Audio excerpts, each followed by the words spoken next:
दिल्ली में NEET paper leak को लेकर छात्र कई दिनों से सड़क पर थे, लेकिन कल जो हुआ यानी 20 जुलाई को जो हुआ उसने इस मुद्दे को सीधे सियासत के सेंटर स्टेज पर ला दिया है।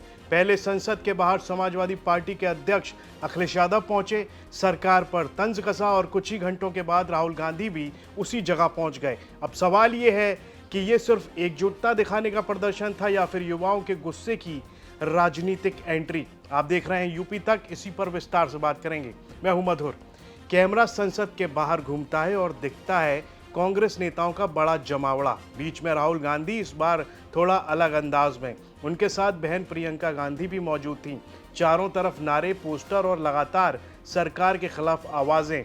लेकिन तस्वीर में सिर्फ कांग्रेस ही नहीं थी, दूसरी तरफ आरएएफ की तैयारी भी साफ दिखाई दे रही थी।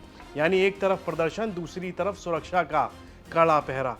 साथ लोक कल्याण मार्ग के आसपास माहौल पूरी तरह राजनीतिक हो चुका था।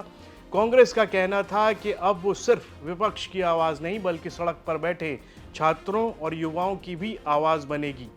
इस प्रदर्शन में कांग्रेस अध्यक्ष मल्लिकार्जुन खड़गे भी पहुंचे। सबसे ज्यादा चर्चा उनके हाथ पर बंधी प्लास्टिक की सफेद रस्सी की हुई। पहले खड़गे ने रस्सी बांधी, फिर देखते ही देखते दूसरे कांग्रेस नेताओं ने भी इसे अपने अपने हाथों में बांध लिया।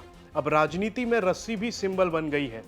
कभी हाथ में काला फीता बांधता है, कभी काली पट्टी और अब प्लास्टिक की रस्सी। नेता बदलते रहते हैं लेकिन विरोध के प्रॉप्स हर सीजन में अपडेट हो जाते हैं।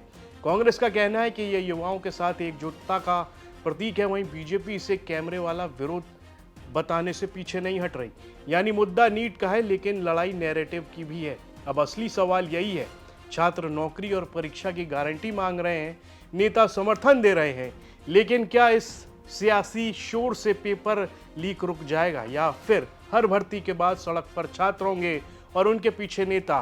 फैसला आपको करना है। राजनीति सिर्फ तस्वीरों तक सीमित है या सच में युवाओं की लड़ाई संसद से सड़क तक पहुंच गई है? और वहीं पर कांग्रेस के एक और कद्दावर नेता इमरान मसूद भी पहुंचे। क्या कुछ कहा उन्होंने, आइए वो सुनते हैं। बीते एक घंटे से तकरीबन कांग्रेस पार्टी का विरोध प्रदर्शन प्रधानमंत्री के आवास के करीब चल रहा है और एक एक करके कांग्रेस के कार्यकर्ता और सांसदों को डिटेन किया जा रहा है। हमारे साथ इमरान मसूद हैं, कांग्रेस पार्टी के सांसद हैं। सर, मैसेजिंग क्या है, क्यों यहाँ तक पहुंचे आप लोग? और प्रधानमंत्री की आवाज से कम प्रधानमंत्री जी को आवाज सुनाई देगी। हम लोग लगातार पार्लियामेंट में बोलना चाह रहे हैं। आप लोग छात्रों को लाठी चला रहे हो, पर्चे लीक करा रहे हो, आप सुनने को तैयार नहीं हो तो कहीं तो सुनेंगे आप। लेकिन क्या जो जिस तरह से कल लाठी चार्ज हुआ उसके खिलाफ राहुल गांधी की अचानक से मैसेजिंग हुई कि आप लोग यहाँ पहुंचे, क्योंकि दिन तक तो ये बात थी कि आप लोग कोई मार्च नहीं निकालेंगे आज। देखिए, ये लोग हर तरह चारों तरफ पाबंदी है, चारों तरफ पाबंदी है, चलने नहीं दे रहे हैं, निकलने नहीं दे रहे हैं, कहीं तो बोलेंगे। और अब देश का आक्रोश सड़कों के ऊपर लोगों को आकर के उतारना पड़ेगा, जो अपना गुस्सा है वो दिखाना पड़ेगा। लेकिन ये कहा जाएगा कि आप लोग भड़का रहे हैं युवाओं को, उस पर क्या कहेंगे? आप लाठी मार करके उनका सर फोड़ रहे हो, हाथ पैर तोड़ दे रहे हो, हम भड़का रहे हैं। तो इस दौरान ये जो तस्वीर थी, इसमें राहुल गांधी ही नहीं थे, उनकी बहन प्रियंका गांधी थी और कांग्रेस के दूसरे कई नेता थे और सभी की जुबान पर एक ही बात थी, सरकार के विरोध की बात। और लगातार कहते दिखे कि छात्रों का साथ कैसे दिया जाए। इस पर आपकी क्या राय है, कमेंट बॉक्स में लिखकर हमें जरूर बताइएगा। यूपी से जुड़ी तमाम खबरें देखने के लिए आप देखते रहिए यूपी तक।